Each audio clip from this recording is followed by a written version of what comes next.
So guys, yan nga pala yun nung nag-rates kami. Actually, nakakamiss na nga pumunta dyan eh. Ang alam ko sa Tanay yan.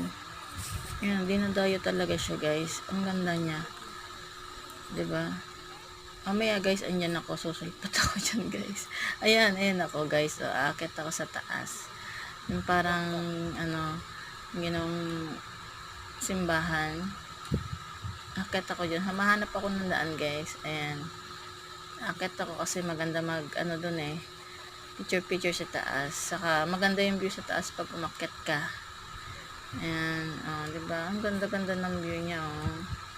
Diba nakaka-relax talaga. Dinadayo talaga siya ng mga tao dyan guys.